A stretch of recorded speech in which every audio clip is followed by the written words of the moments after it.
بتعقد ليه في حياتك وبتحزن وتتأثر؟ لو كنت ناسي تذكر سيرتنا بينا وفكر. اسمع كلام وتفاءل، بشر ولا تنفر، ووحد الله في قلبك، قادر في عسرك ينسر. صلي على النبي وتبسم، ده النبي تبسم وتبسم، ده النبي تبسم. اللهم صلي عليه، صلي على النبي وتبسم، ده النبي تبسم وتبسم، ده النبي تبسم. اللهم صلي عليه. Alhamdulillah. Bismillahirrahmanirrahim. Assalamualaikum warahmatullahi ta'ala wabarakatuh. Waalaikumsalam warahmatullahi wabarakatuh. Alhamdulillah rabbil alamin. Allahumma shalli ala sayyidina Muhammadin al-Fatih lima ughliqa. Allahumma shalli ala qadrihi wa miqdarihi. Rabbi shrah li sadri wa yassir li amri wahlul 'uqdatam min lisani yafqahu qawli. Alhamdulillah ya Bunda. Sebelum kita mulai kajian online Master Rezeki Part 2 kita pada siang hari ini, kita berdoa sama-sama kepada Allah Subhanahu wa taala. Kajian ini diberkahi oleh Allah Subhanahu wa taala. Al-Quran, ayat-ayat atau surat-surat cinta dari Allah Subhanahu wa taala yang kita tadabburi siang ini benar-benar menghujam ke hati kita. Ya, benar-benar menjadi ruh penggerak setiap aktivitas kita, menambah kecintaan kita kepada Allah Subhanahu wa taala, menambah keimanan kita, yang itu kemudian hidup kita diberkahi oleh Allah Subhanahu wa taala dan amin. Balik kepadanya dengan husnul khatimah. Amin amin amin ya rabbal alamin. Oke, nah saya seperti biasanya, seperti di pokoknya ada yang bertukangan ini. Nah, di tukang nah. Pak Samirin sambil bertukangan. Saya mohon izin, saya mute ya suaranya ya. Kalau ada suara ini saya mute dulu, mohon izin. Supaya teman-teman yang lain bisa fokus. Nah, jadi seperti yang sebelumnya, di part 1 saya biasa memulai kajian dengan sebuah cerita inspirasi. Yang mudah-mudahan dengan kisah ini menambah ketakwaan dan keimanan kita. Dan biasanya saya ceritanya memang yang ceritanya kekinian. Al-Quran ya,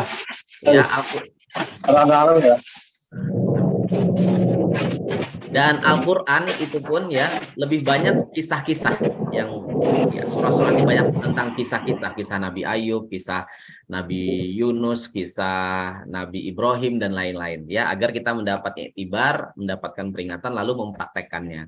Nah, ini saya mau cerita satu kisah inspiratif dan ini kisah nyata. Ini satu kisah yang juga mengikuti menghiasi perjalanan hidup saya.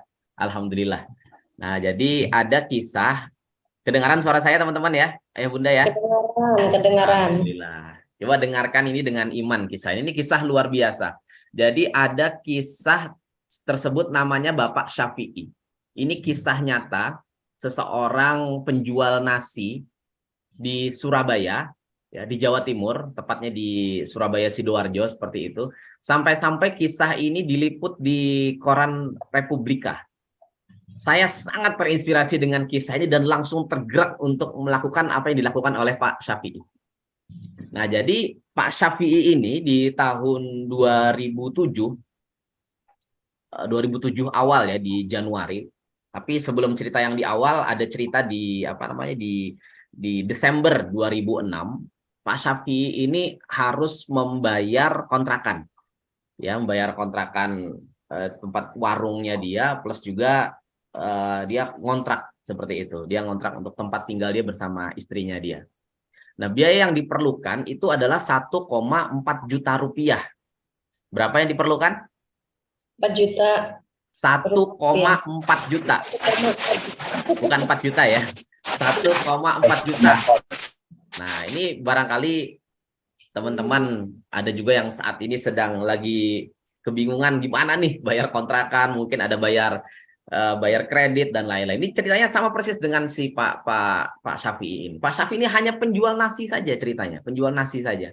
Dan dia harus bayar itu 1,4 juta. Sedangkan tabungannya dia yang dari hasil menabung dia selama 1 tahun itu hanya terkumpul 1 juta rupiah saja. Jadi Pak Syafi'i ini keuntungan per hari dari jualan nasi itu cuma 10.000 saja, bayangkan. 10.000 saja dia punya keuntungan dari penjualan nasi dia di 1 hari. Terkumpul 1 juta harus bayar, kemudian dari tabungannya dia kontrakan 1,4 juta. Nah, mulai nih si Pak Syafi'i puyeng dia mikirin. Gimana nih cara bayar 1,4 juta sedangkan tabungan cuma 1 juta. Akhirnya dia ngobrol lah dengan pemilik kontrakannya dia. Bapak, ini saya cuma punya uang 1 juta. Gimana nih kurang 400.000, bisa nggak? Artinya kita mau bayar dulu, kurang lebih seperti itu. Nah, kata yang pemilik kontrakan, nggak usah dibayar, dah tunggu aja ntar di bulan Januari begitu. Januari aja nih. Soalnya ini Syafi'i satu-satu penghidupan dia hanya dari jualan nasi saja ya Bunda. Hanya dari jualan nasi ini saja. Nah, maka puyeng dia nih gimana caranya dia harus bisa bayar ini di bulan Januari, sedangkan uang dia cuma 1 juta. Dan keuntungan dia per hari hanya 10.000. Bayangkan 10.000 dikali 30 ya 300.000 saja, belum pengeluaran dia yang lain. Nah, kemudian satu ketika si Syafi'i ini mendengarkan tausiah Ustadz, ya. Nah, Ustadz Yusuf Mansur saat itu. Jadi dia dengar tausiah di TV kala itu. Ustadz Yusuf Mansur menceritakan tentang keajaiban sedekah yang diceritakan. Bahwa kalau Anda sedekah 1 dibalasnya 10, sedekah 100.000 dibalasnya 1 juta, sedekah 1 juta dibalasnya 10. Entah kenapa si Syafi'i saat itu ketika mendengar Ustadz Yusuf Mansur ini cerita, nah jadi singkat cerita, terinspirasilah si Pak Syafi'i ini dengan tawaran yang ditawarkan oleh Al-Quran, bahwa kalau Anda memberikan kebaikan 1 dibalas 10. Wah, langsung tuh Syafi'i merasa mendapatkan solusi. Wah, benar nih, berarti kalau saya sedekah 1 juta saya dapat 10 juta, kan begitu ya logikanya ya. Saya dapat jalan akhirat nih, lebih cepat seperti itu. Saya dapat 10 juta, saya bayar kontrakan 1,4 juta, saya masih surplus 8,6 juta. Betul nggak? Ya. Nah, akhirnya Syafi'i ngomong dengan istrinya di bulan berapa?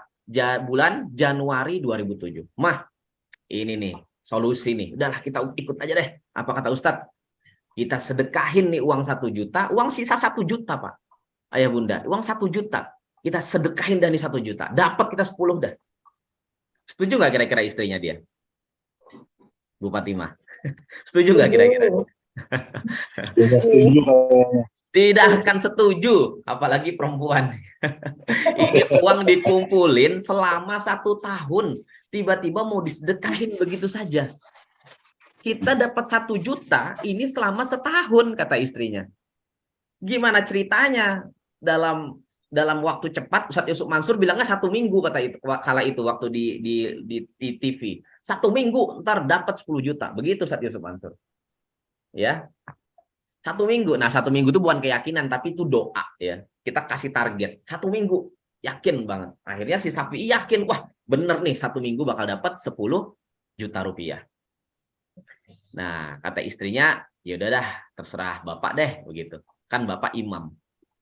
Terserah Bapak aja dah. Saya ngikut aja dah, tapi saya nggak mau ikut campur ya, kata dia. Kalau ada apa-apa saya nggak mau ikut-ikutan dah. Ya, tapi dia nurut aja gitu loh dengan kemauan si suaminya. Akhirnya itu si istri dengan si suami dibagi-bagikan lah itu uang.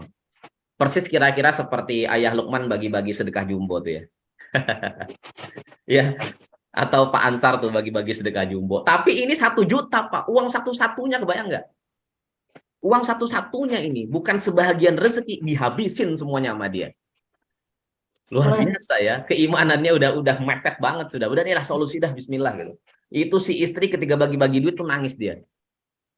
Uang 1 juta satu-satunya dibagi-bagiin ke orang. Ya Allah, ini kumpulin setahun dibagi-bagiin. Nangis tuh istrinya, Pak. Ya. Allah.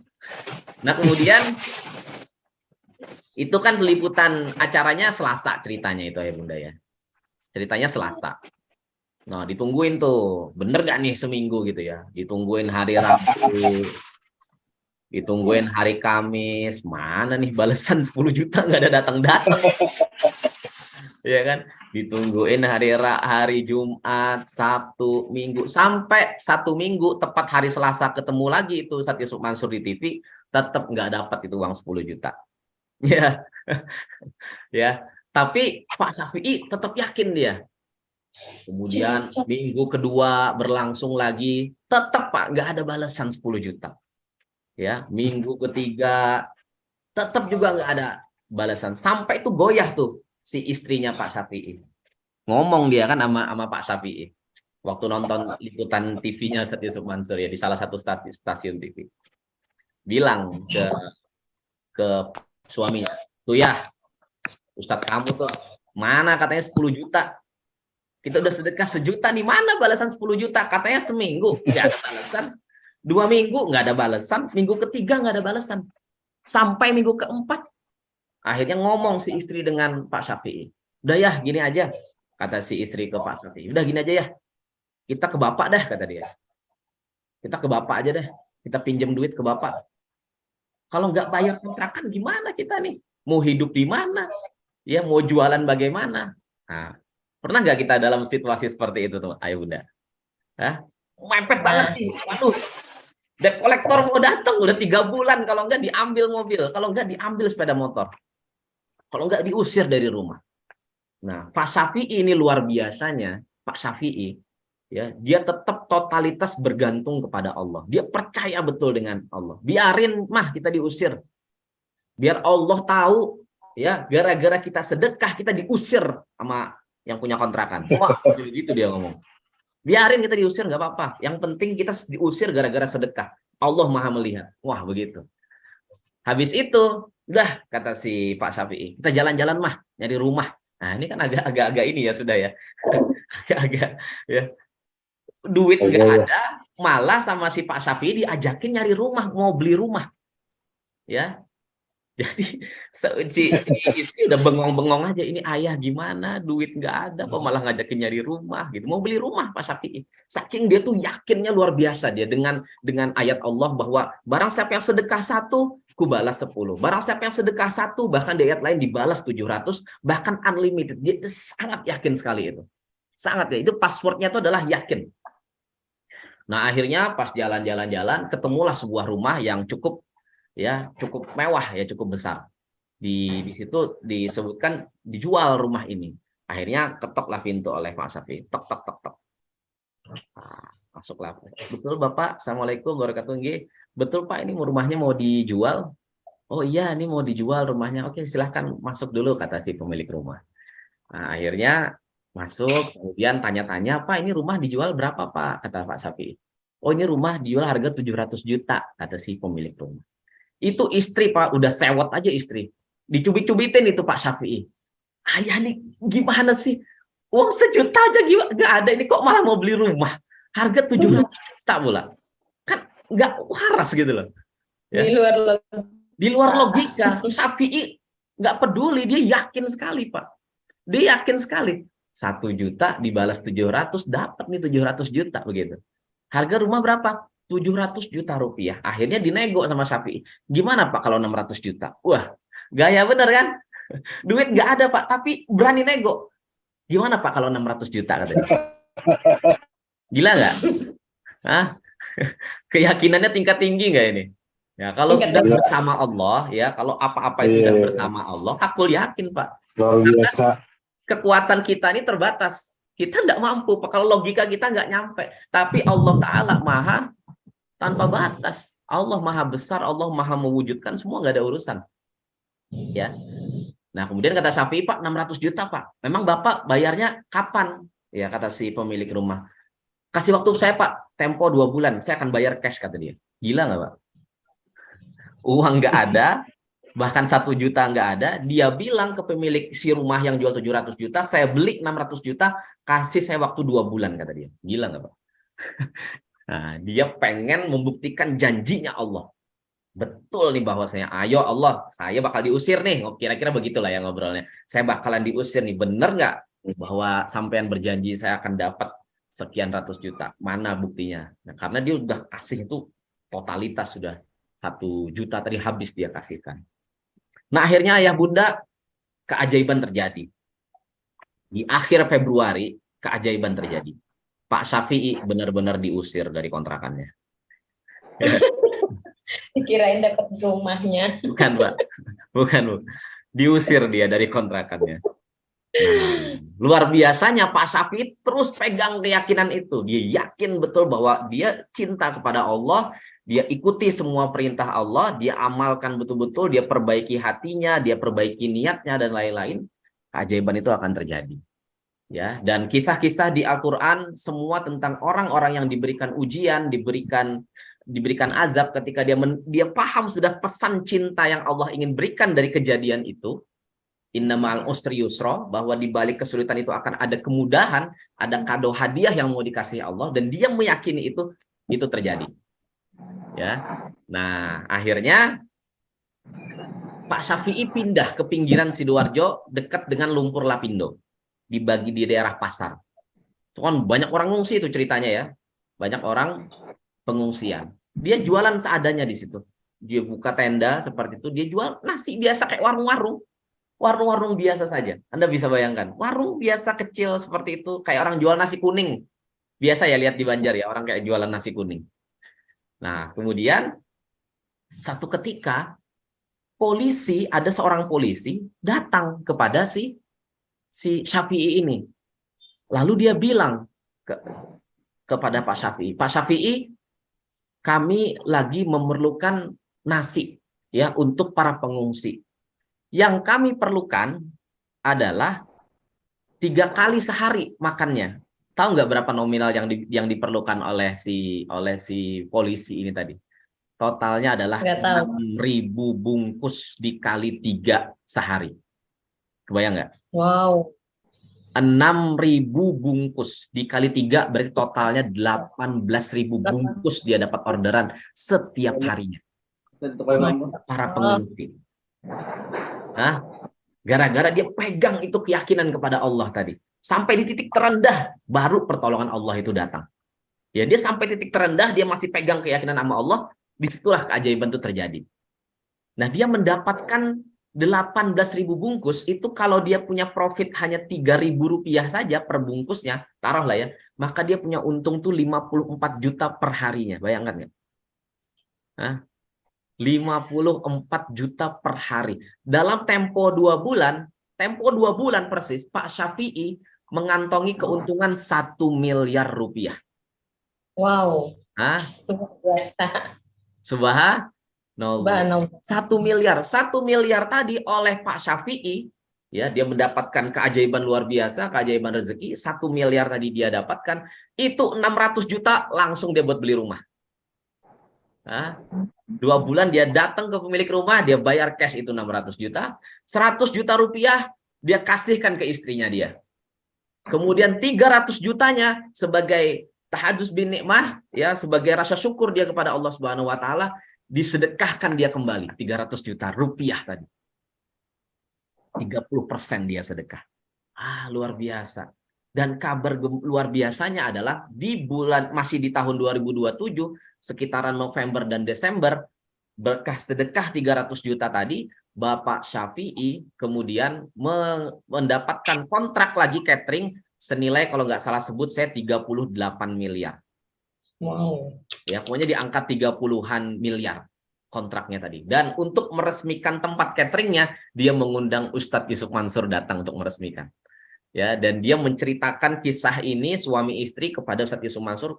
Inilah cerita ajaib hidupnya dia. Bagaimana dengan sedekah totalitas 1 juta rupiah tadi, ya, dia gantungkan semua harapan, dia gantungkan semua impian hanya kepada Allah Subhanahu wa taala. dibalas oleh Allah berlipat-lipat ya Bunda. Nah, ini adalah kisah-kisah ajaib ya, kisah-kisah ajaib ketika kita benar-benar takwa, benar-benar visi hidup kita, tujuan hidup kita itu benar-benar hanya kepada Allah Subhanahu wa taala. Nah, saya tidak akan mengupas tentang sedekah lebih banyak ya, karena materinya bukan tentang sedekah pada siang hari ini. Kita akan membahas tentang mengupas lebih dalam lagi tentang dosa, karena itulah benar-benar penghalang rezeki kita itu adalah dosa. Dosa itu ada dua ya Bunda, ya nanti saya lebih dalam. Oke, sekarang kita bicara tentang landasan ilmu master rezeki yang kedua ya Bunda. Ya, silakan buka Qur'annya. Buka Qur'annya surah 10 Yunus. Ya. Surah 10 Yunus. Surah 10 Yunus 6264 ya. Yunus 62 ayat 62 ayat 64. Oke. Siapa yang mau ngaji nih?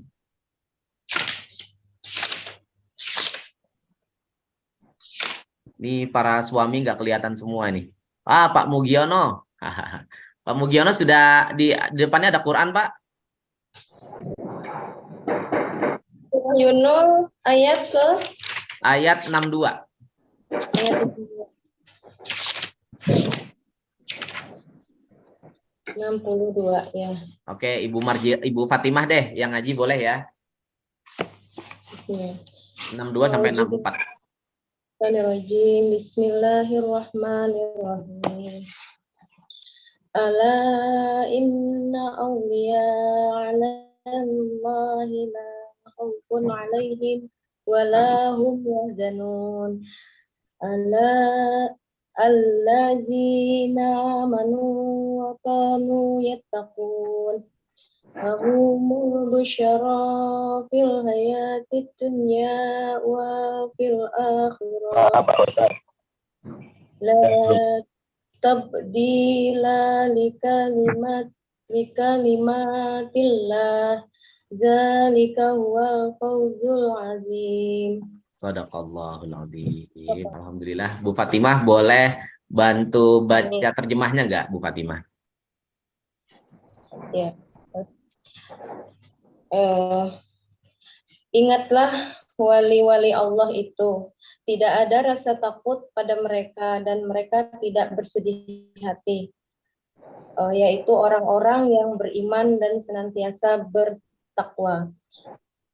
Bagi mereka berita gembira di dalam kehidupan di dunia dan di akhirat. Tidak ada perubahan bagi janji-janji Allah. Demikian itulah kemenangan yang Agung, Masya Allah, tabarakallah. Nah, ya ayah bunda ya, ini pembuka materi kita pada siang hari ini. Mungkin sampai sore nanti kita ya, setelah asar kita lanjut lagi nanti ya. Masya Allah. Jadi para wali-wali Allah, ya para wali itu artinya apa? Wali itu dekat artinya ayah bunda ya.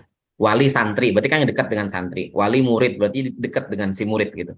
Nah ini wali-wali Allah, mereka ini tidak ada rasa takut. Mereka tidak ada rasa takut terhadap masa depan, dan mereka pun tidak ada kesedihan terhadap masa lalu.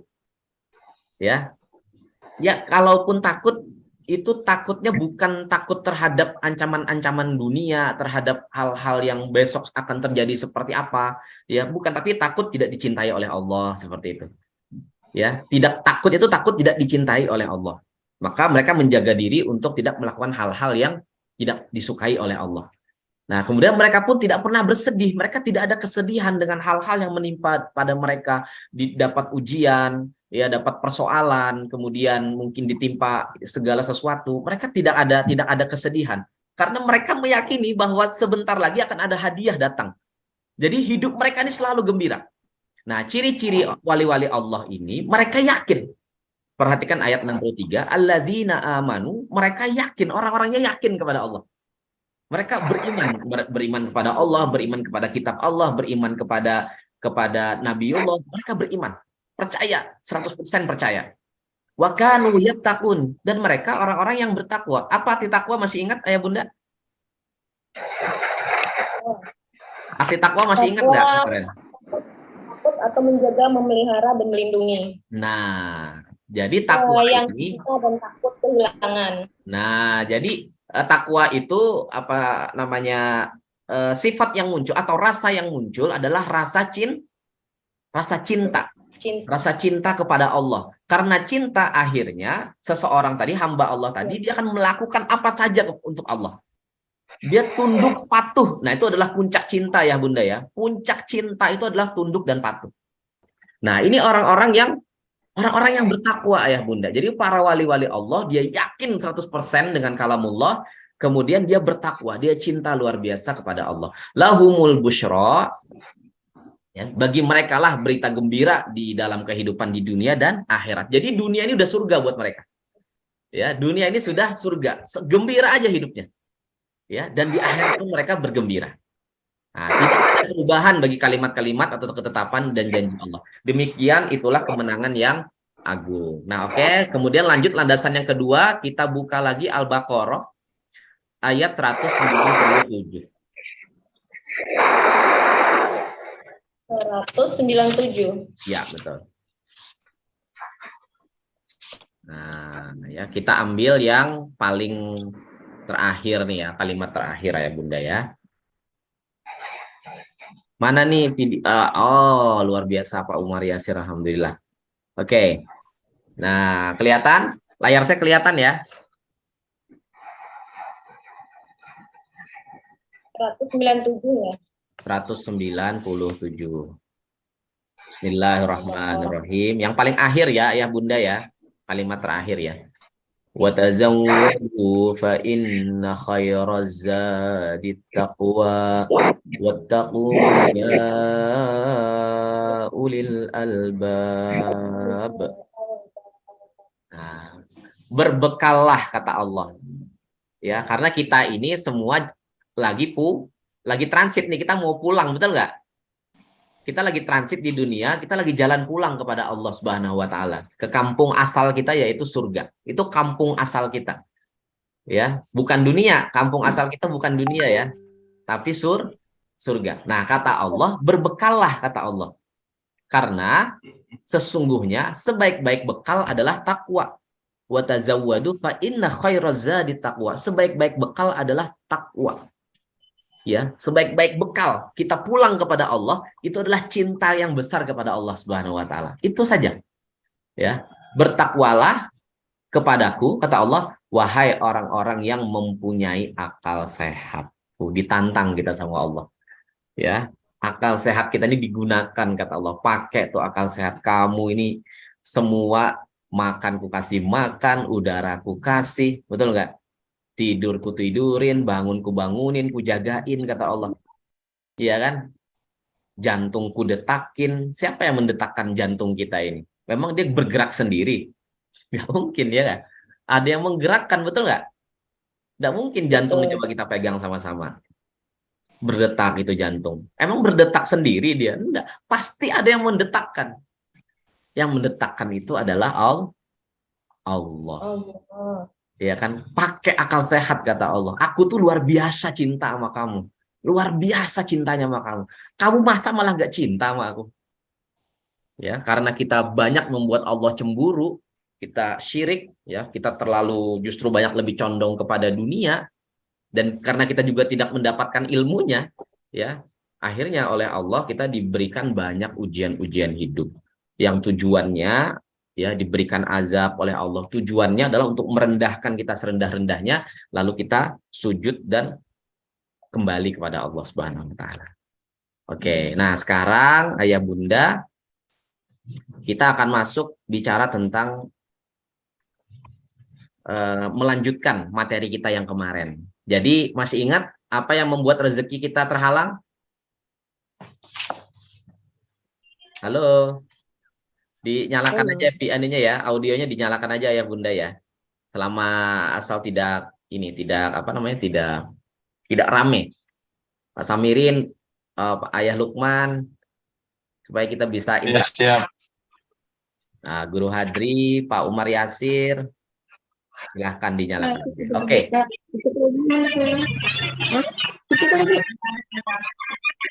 Nah, ada suara ya. Oke, nah apa yang membuat rezeki kita terhalang? Dosa ya, tahu ya Bunda ya. Kita semua udah tahu, dosa lah yang membuat rezeki kita ini terhalang. Nah, dosa itu ada dua. Ada dosa zahir, ada dosa batin. Ya. Nah, dosa zahir ini dosa yang kelihatan. Ya, ngelawan sama suami, meninggikan suara, mukulin anak, ya, mencuri, kemudian berjudi, jalanin bisnis money game, curang, kemudian minum narkoba, membunuh, memfitnah dan lain-lain. Nah, ini adalah zahir. Nah, tapi dibalik dari perbuatan dosa zahir itu ada sumbernya, yaitu batin kita. Semua berawal dari penyakit batin, ya, dosa batin. Yaitu apa saja di sini ada takabur, ya, sombong, tidak mau belajar, merasa paling benar.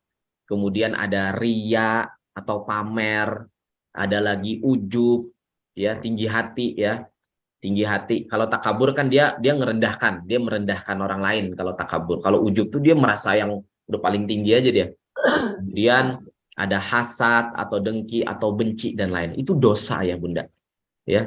Itu penyakit hati, itu dosa hati, dan itu harus dibersihkan, ya. Karena begini, ini konsepnya ya, Ayah Bunda ya, konsepnya. Rezeki itu menyenangkan atau enggak rezeki itu? Rezeki itu kan sesuatu yang membahagiakan, betul nggak? Punya duit 1 miliar, kira-kira bahagia nggak? Bahagia. Senang ya kan? Dapat mobil gitu, mobil apa? Dikasih mobil Pajero, senang nggak? Mantap. Jadi rezeki itu adalah sesuatu yang sifatnya positif, Ayah Bunda. Rezeki itu sesuatu yang positif, sesuatu yang membahagiakan, menyenangkan. Nah, rezeki ini dia tidak bisa nempel dengan sesuatu yang tidak sama dengan dirinya. Jadi hal yang positif itu hanya akan nempel dengan sesuatu yang positif. Ya. Jadi kalau diri kita ini masih kotor, hati kita ini masih kotor, mulut kita ini masih kotor, perbuatan kita ini masih kotor, itulah yang membuat rezeki itu jadi terhalang mau datang. Karena positif hanya akan ketemu dengan yang positif. Oke, itu ayat Qur'annya jelas. Yang baik akan ketemu dengan yang baik. Dia akan berkumpul dengan yang baik juga. Ulama akan berkumpul dengan para alim ulama. Penjahat akan kumpul dengan para penjahat. Pemain bola akan ngumpul dengan para pemain bola. Ya, artis akan ngumpul dengan artis. Itu sudah hukumnya seperti hukum tarik-menariknya. Jadi rezeki yang positif itu hanya akan nempel dengan sesama positif juga. Nah, kalau yang kita ini masih kotor, masih ada dosa, belum dibersihkan, belum benar-benar dibersihkan dengan terapi istighfar, ya, kemudian luka batinnya itu dibuang, kalau belum benar-benar bersih, nggak bisa masuk rezeki itu. Kalaupun masuk itu istidraj istilahnya, nanti kita akan jelaskan apa itu istidraj. Nah, dosa ini, selain dosa tadi ya, kita tuh ada dosa kepada Allah, ada dosa kepada makhluk. Nah, ini harus diselesaikan. Ya, dosa kepada Allah ini harus diselesaikan. Kalau dosa kepada Allah enak nyelesainnya. Gimana caranya? Istighfar.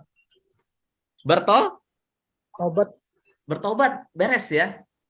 Istighfar di waktu sahur, kemudian bersolawat kepada Rasulullah, kemudian membaca subhanallah wa bihamdi subhanallahil azim. Itu dibaca 100 kali pagi dan petang. Karena memang perintah dari Allah seperti itu membersihkan dosa-dosa, bahkan sebanyak buih di lautan. Nah, maka tugas kita sebelum kita minta aneh-aneh kepada Allah, minta yang macam-macam kepada Allah, kita bersihin dulu yang ini Ayah Bunda.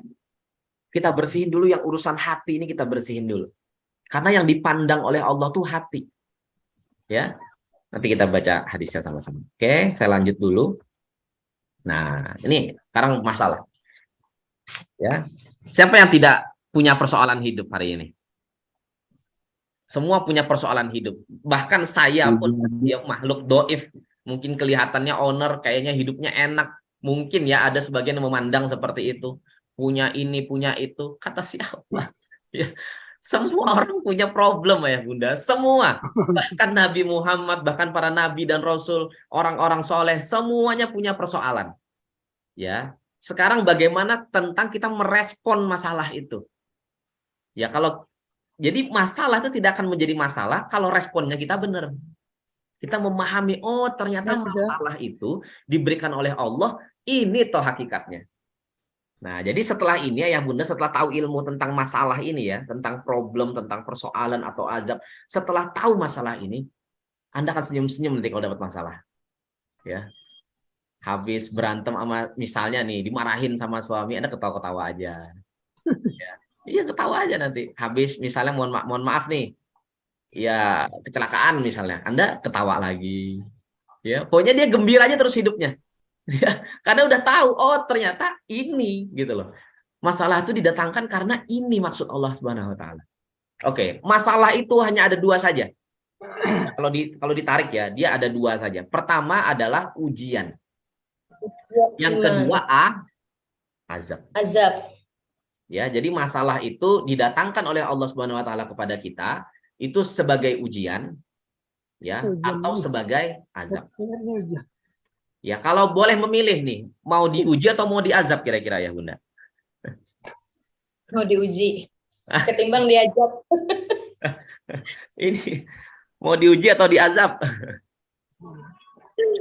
Ini banyak orang salah ini loh ya, salah persepsi loh ya. Ini ada hamba Allah ya, orangnya habis nyuri, ya, habis mencuri, habis mabuk-mabukan, terus dapat azab, dia bilang saya lagi diuji sama Allah kata dia. Bukan diuji ya, itu diazab namanya ya. Kalau orang-orang yang soleh mendapatkan musibah itu namanya diuji. Ya, orang-orang hamba-hamba Allah nih yang soleh, dia tidak berbuat aneh-aneh, dia diuji imannya. Nah, itu benar. Tapi kalau habis berbuat maksiat lalu dapat musibah, itu namanya bukan diuji Allah, itu diazab sama Allah. Iya. Ya. Nah, tapi kalau saya boleh memilih, ya, kalau saya boleh mengatakan bukan diuji dan bukan diazab ya Bunda. Sebetulnya itu kita lagi dicintai sama Allah. Pilihannya ada Haji. Ya, ya, jadi mau merasa diuji atau diazab, yang benar adalah merasa dicintai Allah. Jadi setelah ini ketika ada problem apa saja problemnya, nggak bisa bayar, mohon maaf nih ya, nggak bisa bayar tunggakan misalnya. Habis itu apalagi problem sama keluarga misalnya, lagi cekcok dengan orang tua misalnya, lagi kena penyakit lah misalnya. Sadarilah bahwa Anda sedang dicintai oleh Allah. Karena Allah Subhanahu wa taala itu kalau sedang mencintai hambanya, maka si hamba tadi dikasih ujian oleh Allah Subhanahu wa taala. Ya. Nah, sekarang kita buka Quran lagi. Nah, belajar tentang ujian. Ya, buka surah Al-Baqarah ayat 155. 155. Nah, ini kita belajar nih. Jadi setelah ini paham kita, minta sama Allah ya, minta diberi pemahaman ayah bunda. Kita ini banyak baca, banyak mendengar, tapi tidak diberikan pemahaman. Pemahaman itu ketika kita ngeh ya dengan ayat Allah ini kita ngeh, nah kita langsung praktek tuh setelah itu. Ngerti kita. Oke, sudah buka semua? Siap. Sudah. Oke. Siap. Nah, saya mohon izin bacakan ya. Bismillahirrahmanirrahim. وَلَنَبْلُوَنَّكُمْ بِشَيْءٍ مِّنَ الْخَوْفِ وَالْجُوعِ وَنَقْصٍ مِّنَ الْأَمْوَالِ وَالْأَنفُسِ وَالثَّمَرَاتِ وَبَشِّرِ الصَّابِرِينَ الَّذِينَ إِذَا أَصَابَتْهُم مُّصِيبَةٌ قَالُوا إِنَّا لِلَّهِ وَإِنَّا إِلَيْهِ رَاجِعُونَ أولئك عليهم صلوات من ربهم ورحمة وأولئك هم المهتدون. Allah. Kami pasti, saya bacakan terjemahnya, perhatikan ayah bunda, dengarkan dengan iman, ya, masukkan ke dalam hati, minta kepada Allah untuk benar-benar menjadi ruh ya, menjadi ruh aktivitas harian kita. Kata Allah, kami pasti akan mengujimu. Pasti. Nah, ini pasti ya, pasti akan diuji kita nih semua. Dengan sedikit ketakutan, kata Allah. Nah, dengan sedikit kelaparan, ketakutan, kelaparan, kekurangan harta, jiwa, dan juga buah-buahan. Nah, sampaikanlah wahai Nabi Muhammad, kata Allah Subhanahu wa taala, kabar gembira kepada orang-orang yang sabar. Sabar. Ya. Masya Allah. Siapa itu orang-orang yang sabar? Alladzina idza asabathum musibah, yaitu orang-orang yang apabila ditimpa musibah, dia mendapatkan ujian tadi dari Allah, mereka mengucapkan inna lillahi wa inna ilaihi raji'un. Sesungguhnya kami adalah milik Allah dan sesungguhnya hanya kepadanya lah kami akan kembali. Ya. Jadi udah terserahmu ya Allah. Kan kita udah budak cinta nih, budak cintanya Allah kan. Terserahmu saja ya Allah. Ya, kami ini milikmu. Engkau mau apain suka-sukamu lah. Ya kan? Nah, ini budak cinta. Dan hanya kepadamu lah kami akan kembali. Nah, ini poin yang di sini nih. Poinnya, bagi orang-orang yang bersabar, ini nih hadiah dari Allah Subhanahu wa taala. Ulaika alaihim shalawatum mir rabbihim warahmah. Mereka itulah yang memperoleh ampunan dan rahmat dari Tuhannya, mendapatkan kasih sayang dari Allah Subhanahu wa taala. Dan mereka itulah orang-orang yang mendapatkan petunjuk. Ya, jadi setelah ini ya, ketika ada datang ujian, ketawa aja. Wali-wali Allah tuh seperti itu, dia dapat ujian dia ketawa aja. Kenapa? Karena dia tahu di balik musibah itu anugerah ya Bunda. Ya, di balik musibah itu anugerah. Jadi sama seperti kayak beginilah, kayak apa ya, peribahasanya itu kayak permen lah ya. Kayak dikasih permen gitu loh, dikasih permen sama Allah Ta'ala. Ya, musibah itu bungkusnya. Ya, musibah itu bungkusnya. Ketika bungkus itu dibuka, maka dapatlah permennya. Ya, jadi saat ini ketika sedang diuji oleh Allah, dapat musibah apapun, yakini ayat ini ayah Bunda. Ya, kata Allah, sabar saja kata Allah. Sabar saja. Ya. Ada apa dengan dibalik sabar tadi? Allah akan memberikan ampunan kepada kita. Karena kita dapat ujian itu memang karena kesalahan kita. Pasti ada kesalahan kita. Ya, pasti ada sedikit kesalahan. Nah, kemudian diuji oleh Allah Subhanahu wa taala agar kita mendapatkan ampunan. Ya, diberikan penyakit oleh Allah supaya mendapatkan ampunan. Ya, dihapus dosa-dosanya dan mendapatkan kasih sayang Allah, dan mereka itulah orang-orang yang mendapatkan petunjuk. Nah, ini yang keliru responnya kita ketika kita mendapatkan ujian dari Allah, kita saling menyalahkan. Ya, mendapatkan ujian kekurangan harta, saling menyalahkan. Si istri nyalah-nyalahin suami akhirnya, benar nggak? Gara-gara faktor ekonomi. Anak misalnya jadi bandel, yang disalahin lagi-lagi istri, oleh si suami nyalahin istri. Mama nih gimana? Anak nggak dididik. Ayah kan kerja, kata si ayahnya. Saya kan cari duit. Kamu tolong dong anak tuh gimana caranya dididik. Wah, rumah nih gimana? Wah, pokoknya berantem aja bawaannya. Ya, padahal seharusnya ya, kita harus mengkoreksi diri kita bahwa kitalah yang keliru. Kemudian kita bersabar, ya, sabar terima setiap ujian dari Allah, karena di balik itu tunggu saja waktunya, Allah akan kasih hadiah besar. Tapi kalau misalnya kita tidak bersabar, kita nggak sabar, kita malah terjerumus ke limbang dosa berikutnya, malah riba lah atau malah mencuri lah dan lain-lain, ya, maka yang terjadi adalah nggak dapat permennya ya Bunda. Oke, dapat poinnya ya. Nah, sekarang kita buka apa itu hakikat azab. Silakan buka surah As-Sajadah, surah 2. Surah As-Sajadah. As-Sajadah surah 32 ya Bunda ya.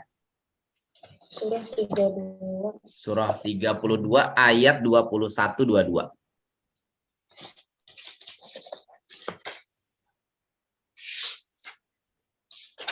Nah, ini tentang azab ya Bunda ya. Tentang azab Allah Subhanahu wa taala. Kenapa kita dikasih azab oleh Allah Subhanahu wa taala?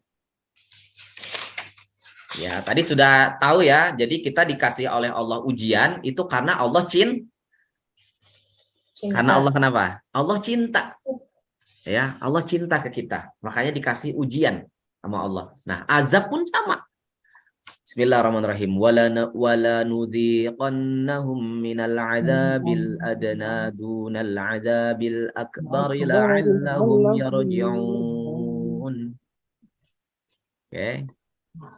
Wa man adlamu mimman dzukira bi ayati rabbih thumma a'rada 'anha inna minal mujrimina muntaqimun. Allah. Nah, coba siapa yang bisa bantu baca terjemahnya?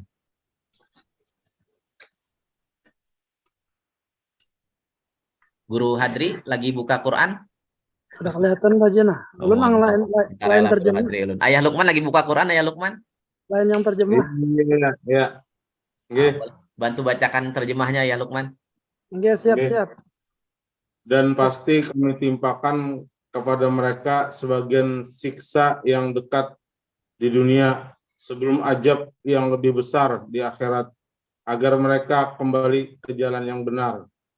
Allah. Dan siapakah yang lebih zalim daripada orang yang telah diperingatkan dengan ayat-ayat Tuhannya, kemudian dia berpaling darinya? Sungguh kami akan memberikan balasan kepada orang-orang yang berdosa. Masya Allah. Masya Allah. Luar biasa, subhanallah ya. Jadi ini cukup ya, ayat ini udah cukup banget sebagai kontemplasi kita bahwa Allah ngasih kita itu azab karena cinta kepada kita. Nggak ada lain. Memang Allah Ta'ala tuh cinta dari sejak penciptaan tuh nggak ada lain. Rahman Rahim, cinta. Jadi kita nih aja yang pendosa. Kita nih aja yang nggak ngikutin dia gitu loh. Maunya dia tuh kita nggak mau ikutin. Kita berdosa, dikasih oleh Allah Ta'ala itu azab. Tujuannya pun supaya kita tuh balik kepada Allah. Ya, kembali lagi ke jalannya yang ditunjukkan oleh Allah Subhanahu wa Ta'ala. Dan siapakah kata Allah yang lebih zalim daripada orang yang udah dikasih peringatan nih. Nah, seperti siang ini kan kita dikasih peringatan sama Allah. Ya, Allah lagi bercengkrama nih dengan kita siang hari ini. Allah udah kasih peringatan dengan ayat-ayatnya. Kitanya nauzubillah ya, masih berpaling juga, udah dikasih tahu masih berpaling juga kata Allah. Kami akan kasih balasan terus. Akhirnya diazab terus sama Allah. Nah, kalau sampai terjadi nggak balik-balik sama Allah, nggak tobat-tobat juga, naudzubillah. Yang terjadi adalah su'ul khotimah. Ya, naudzubillahi min dzalik. Nah, maka ayah bunda cepat ini. Ini momen kita Ramadan. Momen kita Ramadan ini kita bersihin nih dosa-dosa kita. Benar-benar dibersihin dosa hati kita, ya, dosa kita mungkin ada sombong, ada ujub, ada pamer, ada dan lain-lain lah, benci dengan seseorang, bermasalah dengan beberapa orang, itu harus diselesaikan ayah bunda. Dengan Allah kita selesaikan, dengan makhluk Allah kita selesaikan, harus diselesaikan. Nanti saya akan cerita bagaimana tentang menyelesaikan dengan makhluk Allah. Nanti ketika ini sudah selesai, ya, disitulah nanti baru keajaiban Allah itu turun. Nah, ini saya mau kisah tentang kisah Nabi Ayub alaihissalam. Ya, Nabi Ayub alaihissalam ini dari keturunan Bani Israel, dari Nabi Ibrahim. Ya, jadi Bani Ibrahim, Nabi Ibrahim punya anak namanya Ishak. Ya, kemudian dari Nabi Ishak ada Al-Is. Nah, dari Al-Is ini kemudian lahirlah Nabi Ayub alaihissalam. Ini terekam di dalam Quran kisah Nabi Ayub alaihissalam ini. Jadi Nabi Ayub alaihissalam diberikan anugerah oleh Allah kekayaan luar biasa.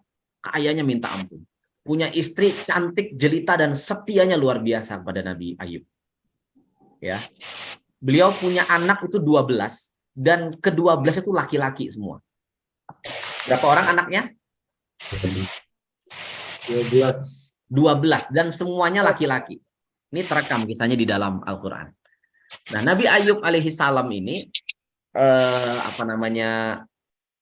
selama 20 tahun, jadi sejak dia pernikahan dengan istrinya di umur 30 ya menuju ke 50 tahun, berarti kan 20 tahun. Jadi selama 20 tahun tuh bergelimang harta, kaya raya, Masya Allah lah. Terkenal juga di negerinya, beliau terkenal, orangnya Masya Allah soleh. Ya. Nah, kemudian malaikat bukan malaikat. Kemudian setan berupaya mengganggu berupaya mengganggu Nabi Ayub ini. Jadi setan ini ceritanya diriwayatkan dia bilang kepada Allah Subhanahu wa taala bahwa Ayub ini bisa beribadah kepadamu ini ya karena dia punya banyak harta. Ya, dia punya banyak harta, dia anak-anaknya soleh-soleh. Jadi anak-anaknya ini selain laki-laki, kemudian gagah-gagah, tampan, kemudian soleh-soleh orangnya. Nah, ini nih yang ngebuat si Ayub ini jadi beribadah kepadamu. Nah, seperti itu. Nah, akhirnya oleh Allah ya diceritakan Nabi Ayub diuji.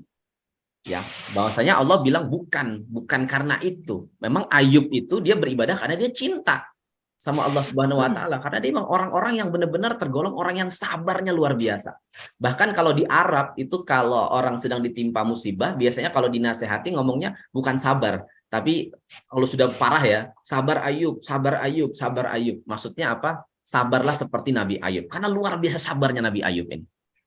Nah, jadi selama 3 hari Nabi Ayub ini ditimpa langsung ujian. Ditimpa ujian beruntun. Jadi ujian yang pertama, semua perkebunan dia, peternakan dia habis dibakar. Semuanya. Ya, bahkan sampai ke pekerjanya habis terbakar, kekayaannya habis dalam 1 hari. Bayangkan, selama 20 tahun kaya raya oleh Allah Ta'ala, diuji 1 hari dihabiskan harta bendanya. Ada nggak yang diuji oleh Allah seperti itu kita ini? Dibakar, semuanya dihabiskan dalam 1 hari. Alhamdulillah kita belum. Tapi apa yang terjadi? Nabi Ayub ya bukan malah loyo ya, bukan malah nyungsep, malah tambah lagi dia ibadahnya. Tambah dahsyat lagi ibadahnya kepada Allah Subhanahu wa taala. Allah. Nah, hari kedua setan masih mau diuji lagi nih. Setan berupaya gimana caranya nih Nabi Ayub nggak beribadah kepada Allah. Akhirnya rumahnya diruntuhin. Anaknya ke-12-nya mati semua. Kebayang nggak ya Bunda? Jadi sudah harta benda diambil oleh Allah Subhanahu wa taala, kemudian anaknya 12-nya mati seketika 12-nya. Dalam 1 hari, kebayang nggak? Kita, Allah naudzubillah ya, 1 anak aja diambil bisa, Masya Allah ya, nggak gampang ya kehilangan anak, bener ya? Ini ke-12-nya ya Bunda. Nah, tapi Nabi Ayub tahu ya, karena dia udah dapat pesan cintanya Allah, hikmahnya tuh apa, dia udah paham bahwa dia sedang diuji oleh Allah, dan Allah Ta'ala kan pasti memberikan kabar gembira. Nggak mungkin nggak memberikan kabar gembira, pasti memberikan kabar gembira. Ya. Nah, hari ketiga Nabi Ayub kemudian diberikan penyakit oleh Allah Subhanahu wa taala. Yang diriwayatkan ada yang menyebutkan penyakitnya itu penyakit kulit, ada sampai ada ini riwayat ya, Ayah Bunda, tapi kalau di Quran disebutnya dia penyakit yang membuat beliau tuh terganggu beribadah.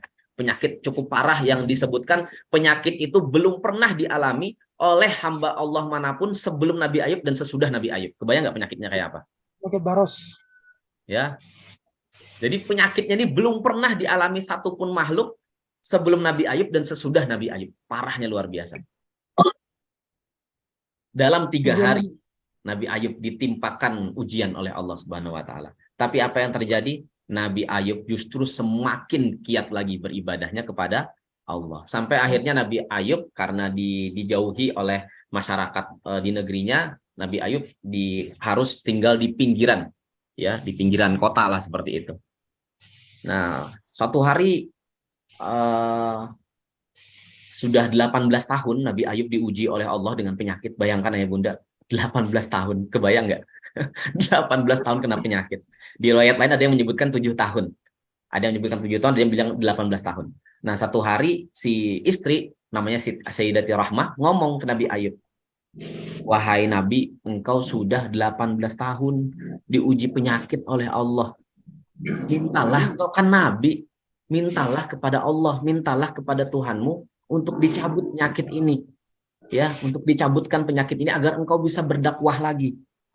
Nah, ini luar biasanya Ayub ya Bunda. Dia sangat santun, sangat sopan kepada Allah Subhanahu wa taala. Apa jawabannya Nabi Ayub kepada istrinya? Wahai istriku, ini luar biasa setia lo istrinya ini ya. Dari tadinya 20 tahun enak, sudah ini dalam kondisi minus, dia tetap menemanin suaminya. Ya, dia tetap temanin itu suaminya. Susah payah, bahkan dia ikut berjualan untuk menghidupi suaminya. Kebayang nggak? Karena si Nabi Ayub sudah tidak bisa lagi. Dia dijauhi orang dengan penyakitnya tadi itu. Nah, mintalah, kata si istri, agar engkau bisa berdakwah. Terus kata si Nabi Ayub, jawabannya apa? Wahai istriku, berapa tahun kita diberikan nikmat oleh Allah? 20 tahun kita dikasih nikmat oleh Allah. Saya malu mau minta kepada Allah, kata dia. Subhanallah. Malu saya. Saya udah 20 tahun dikasih nikmat, kata Nabi Ayub. Kita baru diuji 18 tahun. Saya malu mau minta, kata dia. Kebayang nggak? Ya, Masya ada di Allah. riwayat 7 tahun. 7 tahun. Malu saya mau minta. Kebayang nggak? Kalau kita kan kepengennya cepet nih, tolong disembuhin, tolong disembuhin. Nabi Ayub dengan penyakit yang belum pernah diujikan kepada hamba manapun, bahkan dia bilang, saya malu mau minta sama Allah. Nah, satu ketika Nabi Ayub ini penyakitnya sudah mengganggu beliau. Ya, penyakitnya ini sudah mengganggu. Jadi sudah ibadahnya ini terganggu sudah. Nah, disitulah akhirnya Nabi Ayub meminta kepada Allah dengan permintaan yang luar biasa santun doanya. Bagaimana ayatnya? Kita buka surah Al-Anbiya, ayah bunda ya. Al-Anbiya surah 21 ya, Al-Anbiya. Ayat 83.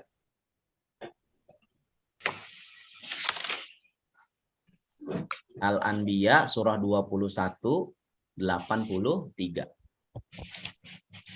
Kelihatan?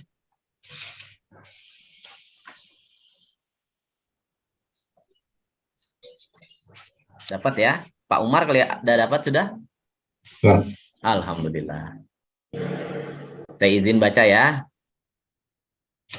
Wa ayyuba idnada rabbahu anni massani yadurru wa anta arhamur rahimin. Allah. Fastajabna lahu fakashafna ma bihi min durrin wa atainahu ahlahu wa mithlahum ma'ahum rahmatan min indina wa dzikra lil abidin. Allah. Ini doa luar biasa ya Bunda ya. Jadi kalau teman-teman, ayah bunda, kawan-kawan sekalian, ketika punya pasien, dakwah ya, kita pengen ketika kita memiliki pasien itu tujuannya untuk ngajak dia kembali kepada Allah. Maka ceritakan kisah Nabi Ayub ini, ya, ceritakan. Lalu sampaikan satu doa Nabi Ayub yang membuat Allah tidak bisa menolaknya. Langsung diijabah seketika. Jadi tidak pakai waktu lagi Pak, langsung diijabah. Apa doanya? Ini doanya di sini nih. Anni massani yadurru wa anta arhamur rahimin. Ingatlah Ayub ketika dia berdoa kepada Tuhannya, ya Tuhanku, ya Allah, Allahumma anni massani yadur. Sesungguhnya aku sedang atau telah ditimpa penyakit. Ya, aku diganggu. Dur ini artinya juga bisa disebut diganggu. Aku diganggu oleh penyakit yang membuat dia tidak bisa beribadah. Lalu apa kata Nabi Ayub? Padahal engkaulah Tuhan, engkaulah Allah yang maha penyayang dari semua yang penyayang. Ada nggak dia minta sesuatu di sini? Ada nggak Nabi Ayub minta sesuatu? Nggak ada minta. Bahkan Nabi Ayub ya, ibarat maknanya ya, Nabi Ayub ibarat Allah Ta'ala tetap mau kasih dia ujian ini, enggak apa-apa ya Allah. Dia enggak minta apa-apa. Dia cuma bilang, ya Allah, aku sedang diganggu penyakit ya Allah. Aku jadi enggak bisa beribadah. Aku jadi kesulitan beribadah. Padahal engkaulah yang maha penyayang dari semua yang penyayang. Dari ibaratnya tuh ngomong, ke siapa lagi ya Allah? Aku minta kesembuhan ini ke siapa lagi? Kalau bukan kepada engkau. Tapi kalaupun Allah Ta'ala mau nguji pun tetap enggak apa-apa juga gitu. Nah, ini luar biasanya Nabi Ayub. Lalu Allah jawab dengan kalimat fastajabna. Maka ini langsung ayah bunda. Fastajabna lahu fakashafna ma bihi min durri. Maka kami mengabulkan doanya Nabi Ayub ini. Lalu kami lenyapkan penyakit yang ada padanya. Kami mengembalikan keluarganya kepadanya. Dan kami melipat gandakan jumlah mereka sebagai suatu rahmat dari kami dan pengingat bagi semua yang menyembah kami.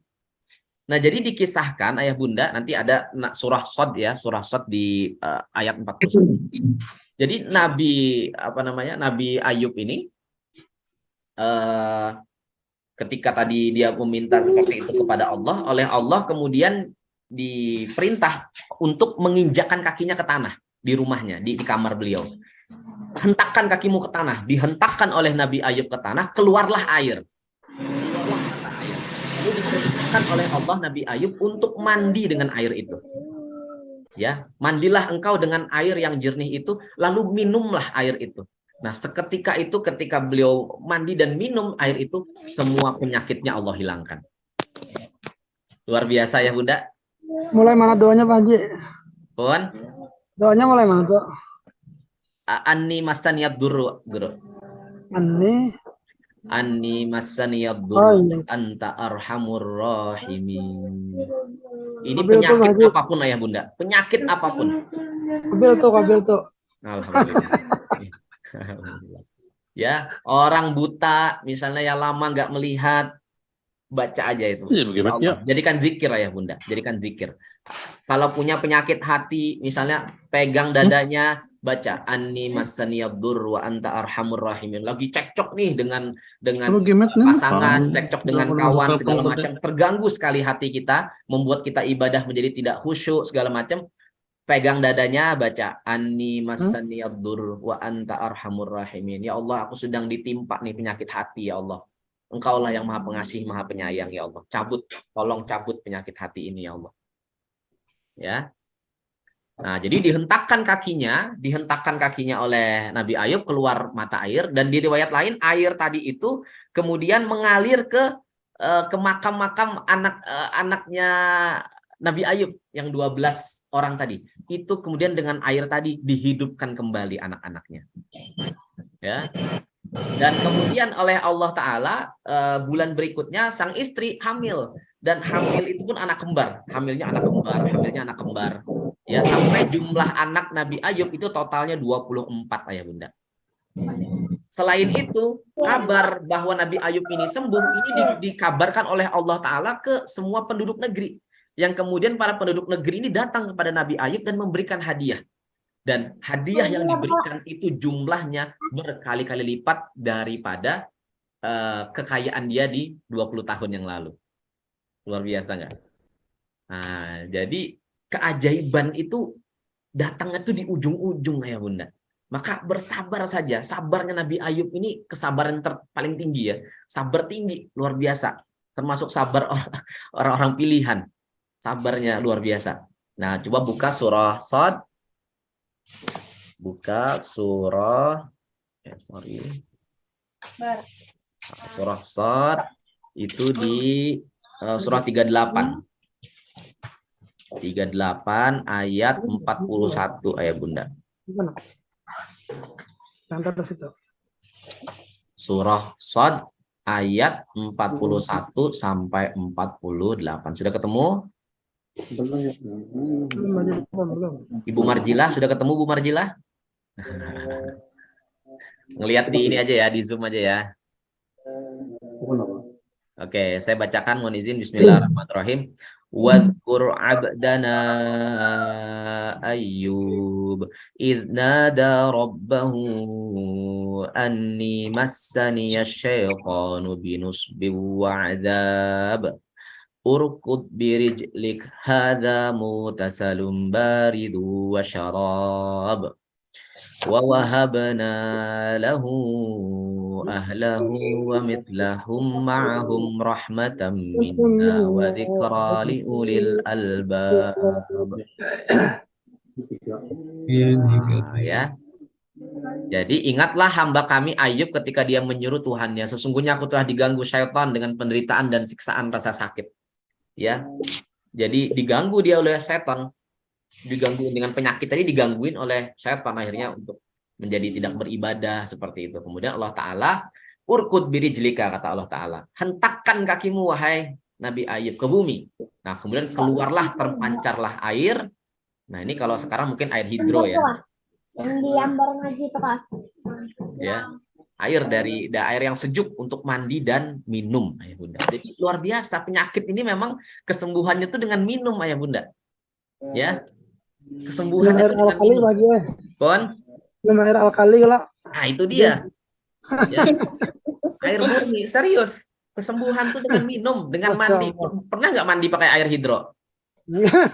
Ah, nanti saya kasih ininya ya, saya kasih resepnya mandi pakai air hidro. Bagus, Lanjut. serius Masya Allah. bagus. Selain mandi, disemprot-semprotin juga ke tubuh, luar biasa itu.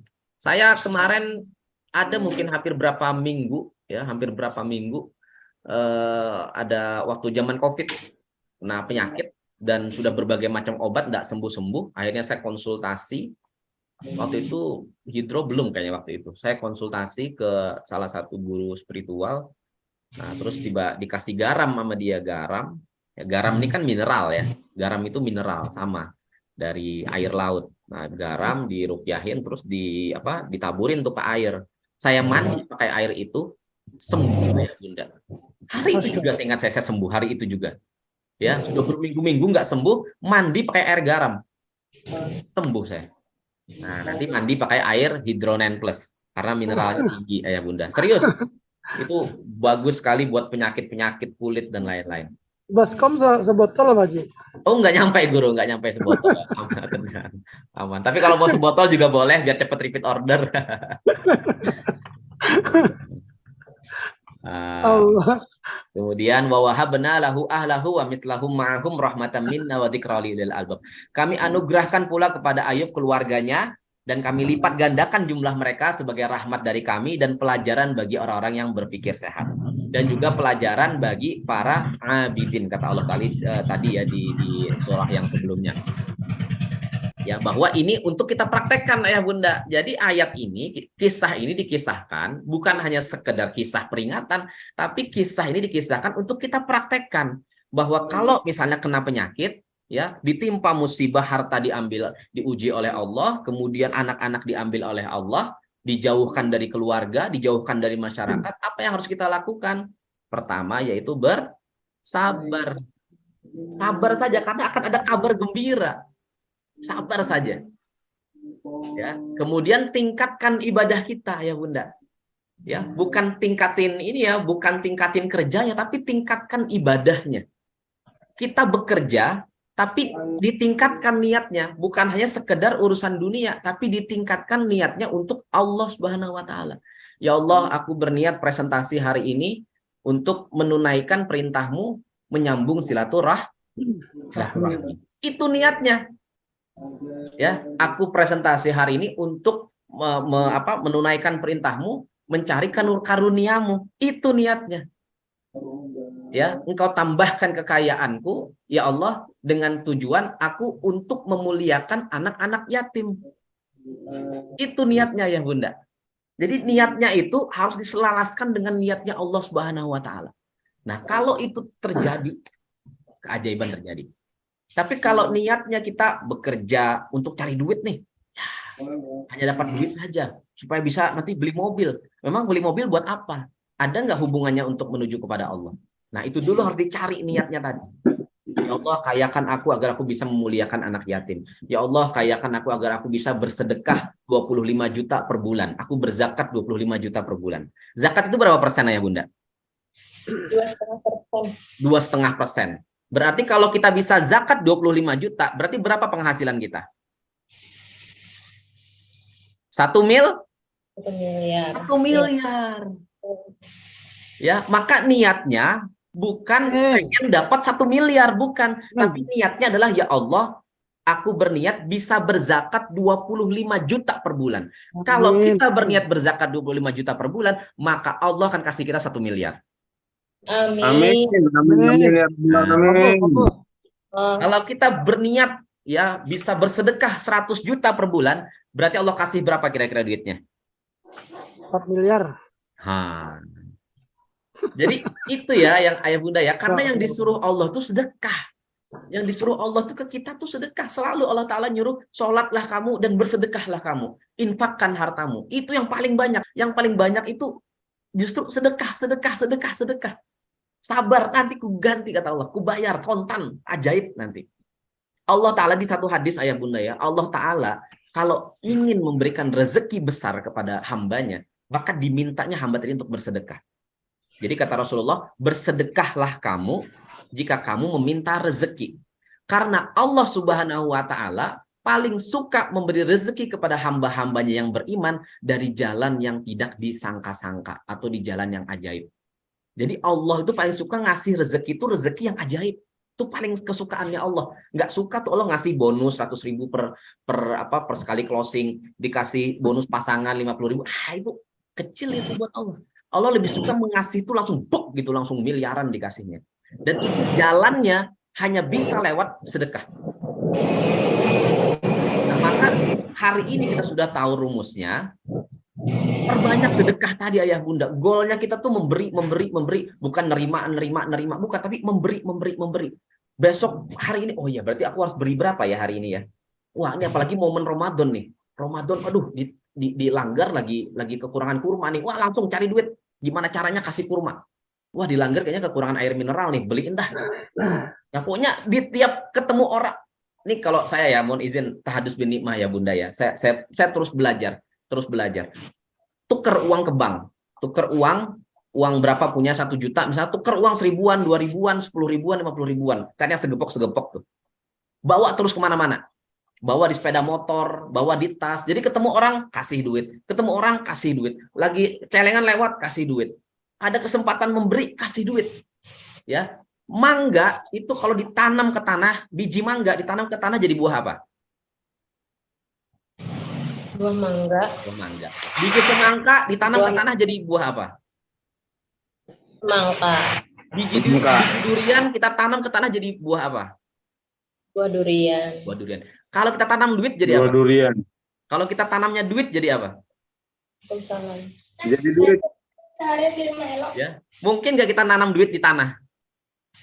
Tidak mungkin. Manusia dari apa ayah bunda? Dari tanah. Dari tanah. Maka ketika kita memberikan duit kepada manusia, sadari kita sedang menanam di tanah. Ya. Ketika Pak Lukman nih lagi ngasih duit nih ke mohon maaf nih, pengemis atau orang yang membutuhkan, sadari Pak, itu tanah Pak. Jadi ketika Anda kasih duit, Anda sedang menanam. Dan akan berbuah itu Pak. Ya, akan berbuah itu. Sama seperti kita nanam biji semangka jadi buah semangka, nanam biji mangga jadi buah mangga. Maka inilah investasi terbaik yang Allah tawarkan kepada kita, yaitu investasi sedekah. Ketika kita kasih nasi bungkus, kita kasih 1.000, 2.000, 5.000, Anda tuh lagi nanam. Ya, kan berarti yang diuntungkan itu siapa kalau kita sedekah? Kita atau yang dapat duit yang diuntungkan? Kita lah. Kita. Karena itu akan berbuah sampai matalul ladzina yunfiquna amwalahum fi sabilillah kamathali habbatin ambatat sab'a sanabil fi kulli sumbulatin mi'atu habbah. Ya, perumpamaan kata Allah Subhanahu wa taala, orang yang berinfak di jalan Allah. Di jalan Allah ayah bunda ya, tujuan berinfak adalah untuk Allah. Menyenangkan Allah, membahagiakan Allah. Ya. Perumpamaan orang yang berinfak di jalan Allah seperti dia menanam sebuah biji kata Allah Ta'ala. Itu ayat Qur'annya jelas. Seperti menanam sebuah biji. Yang dari biji tadi, biji yang ditanam tadi, tumbuh 7 tangkai ayah bunda. Ya. Tumbuh 7 berapa? 7 tangkai. Tangkai. Yang dari setiap tangkai ini, ya, setiap tangkai ini Allah tumbuhkan menjadi 700. Seperti biji yang tadi dia tanam. Matalul ladzina yunfiquna amwalahum fi sabilillah, ya, menginfakkan hartanya di jalan Allah, kamathali habbatin, seperti dia menanam sebuah biji. Sab'asa, lalu tumbuh 7 tangkai, sab'asa nabil fi kulli sumbulatin, dari setiap tangkai tadi sumbulatin mi'atu habbah, tumbuh 100 biji. Berarti 7 kali 100 berapa ya bunda? 700 biji. Tangkai. Itulah yang terjadi kepada seorang tadi namanya Bapak Syafi'i. Dia sedekah 1 juta rupiah, dia sedekah 1 juta rupiah, Allah balas menjadi 1 miliar. Gila nggak? Nah, maka hari ini Bapak, Ayah, Bunda, fokus kita tuh sedekah. Nah, ada lain. Ya, presentasi itu sedekah nggak ya Bunda? Sedekah. Sedekah. Kita membagikan informasi, harusnya semangat. Ngasih air minum itu sedekah nggak kita? Itu sedekah. Sedekah. Ya, jadi kehidupan buat dia beribadah. Itu, ya Allah, pahalanya luar biasa buat kita.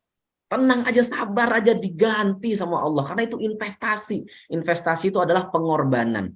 Maka wajarlah kemudian seorang Warren Buffett, seorang Mark Zuckerberg pemilik Facebook, kemudian siapa lagi, si Bill Gates pemilik Microsoft, mereka menjadi orang-orang terkaya karena mereka luar biasa sedekahnya. Mereka tahu hukum sedekah ini.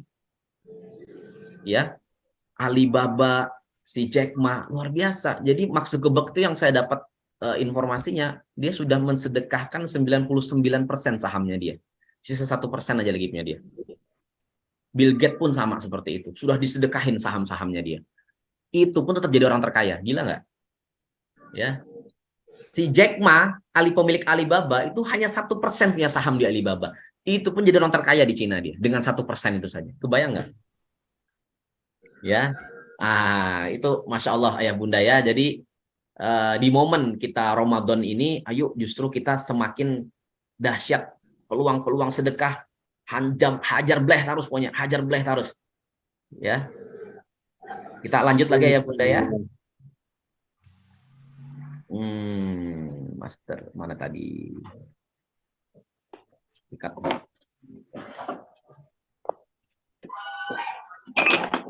Bentar.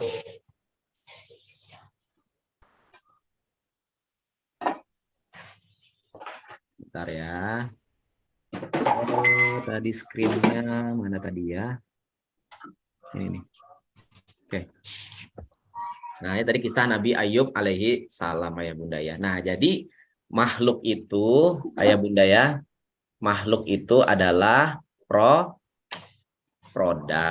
ya. Makhluk itu produk. Allah itulah ownernya kita. Ya, rajanya kita nih Allah. Ya, dunia ini produknya Allah saja. Jangan kita justru malah terfokus kepada dunianya. Nanti kita akan cerita setelah ini apa akibat kalau kita terlalu terfokus justru kepada mengejar dunianya saja. Padahal yang harusnya dikejar ini Allah, si pemilik kerajaan, pemilik dunia ini loh yang kita kejar. Ya, kita dekati Allahnya. Nah, coba ayah bunda buka surah 11 Hud. Ya. Surah 11 Hud ayat 123.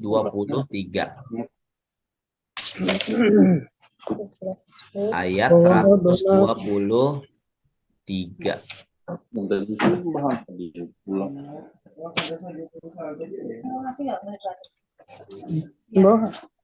Bawakan. Ini bentar. Lagi ada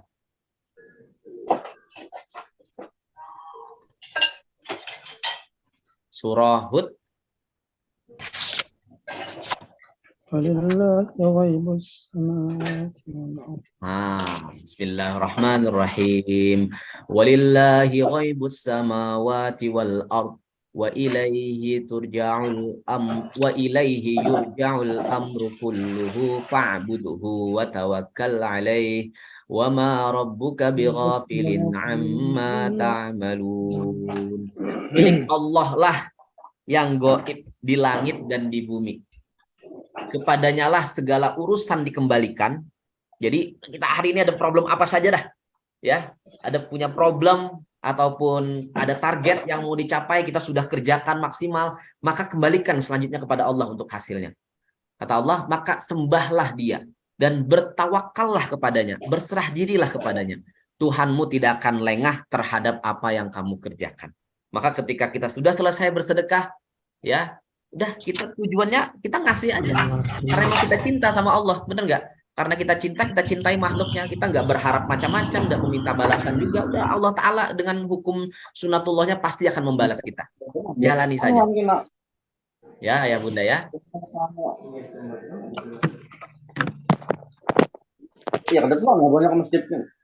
Oke, nah jadi maka ayah bunda ini respon kita saat musibah terjadi, respon kita adalah dua. Pertama sabar dan kemudian bersyukur. Seperti halnya Nabi Ayub ketika beliau ditimpa ujian, beliau sabar. Ya, beliau bersabar. Kemudian dia bersyukur. Apa yang dia syukuri? Saya sudah 20 tahun, kita udah 20 tahun mendapatkan nikmat dari Allah. Itu udah luar biasa, kata beliau. Ya. Jadi yakinlah bahwa Allah sedang menyiapkan rezeki yang besar. Yakin, karena ayatnya jelas tadi ya. Yang ayat yang kita sudah baca, walanabluwannakum bisyai'im minal khauf, di situ dijelaskan oleh Allah bahwa akan ada berita gembira yang Allah berikan kepada kita. Akan ada keberkahan yang mau diberikan oleh Allah. Inna ma'al usri yusra. Ya, bahwa di setiap ada kesulitan, di baliknya Allah akan memberikan kemudahan. Nah, yang kedua, apa yang kita lakukan? Ambil pesan cintanya Allah dengan apa? Dengan istikharah bil Quran. Ya, ambil pesan. Nanti akan saya ceritakan bagaimana istikharah bil Quran. Jadi saya mendapatkan ilmu master rezeki ini, ayah bunda, itu dari proses istikharah bil Quran. Istikharah bil Quran itu adalah bercengkrama dengan Allah untuk mendapatkan jawaban. Jadi ketika ada problem, ya, ketika ada problem, me time dengan Allah, berduaan dengan Al-Quran, minta kepada Allah, ya Allah, tunjukkan aku ayatmu, yang dengan itu bertambahlah ketakwaanku dan keimananku. Dan aku bisa menyelesaikan problemku ini, bisa melewati problemku ini. Ya, bukan diselesaikan ya, tapi bisa melewati problemku ini. Kalau yang menyelesaikan, Allah Ta'ala yang menyelesaikan. Ya. Jadi pertama, apa ya bunda, kalau misalnya kena problem, kena persoalan, kita harus Sabar dan syukur. harus bersabar. Sabar. Ya, anak lagi bandel-bandelnya, sabar saja. Ya, itu yang gerakin anak kita, Allah juga. Iya Pak, iya. Iya. Istri atau suami, nih seorang istri punya suami jauh dari Allah misalnya. Waduh, suami saya kayak Firaun misalnya. Ya, sabar saja. Karena tugasnya istri kepada suami itu bukan minta nafkah. Tugasnya istri kepada suami adalah minta ridho si suami, ayah bunda. Ini kisah nyata. Jadi ada seorang istri mengadu. Ada seorang istri mengadu kepada salah seorang trainer. Dia mengadu, aduh suami saya males kerja males, ibadah udah nganggur, nggak bisa menjadi ayah yang baik, tidak bisa menjadi suami yang baik. Ya, gimana saya? Apakah sebaiknya saya bercerai dengan suami saya? Kata si istri tadi. Lalu si sang trainer ini menanyakan kepada si peserta tadi, Kakinya ya, nggak mau dingin. yang diminta dari suami itu apa sebenarnya? Ya, suami kan tugasnya memberikan nafkah kepada keluarga, kepada kami, istri, kepada anak-anak. Bukan, kata si trainer. Ya, tugas Anda itu, istri, adalah minta ridhonya suami. Dah, itu aja tugasnya. Coba ibu praktekkan.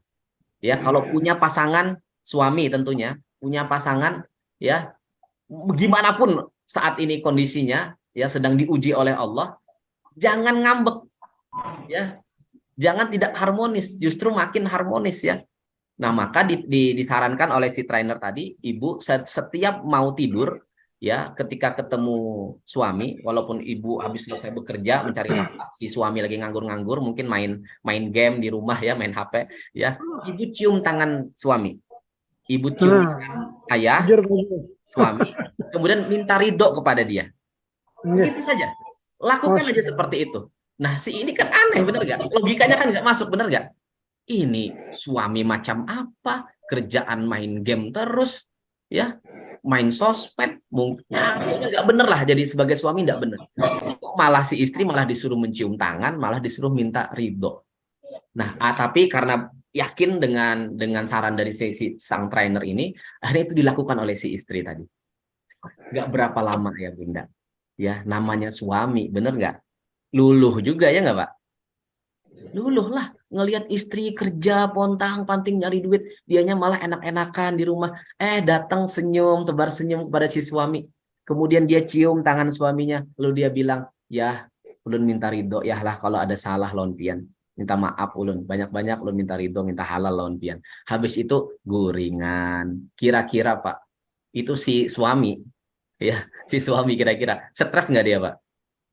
Nah, dia stres lah, dia pikir, ya Allah, luar biasa cintanya istriku kepadaku. Padahal kan ini tugasnya saya nyari rezeki ini.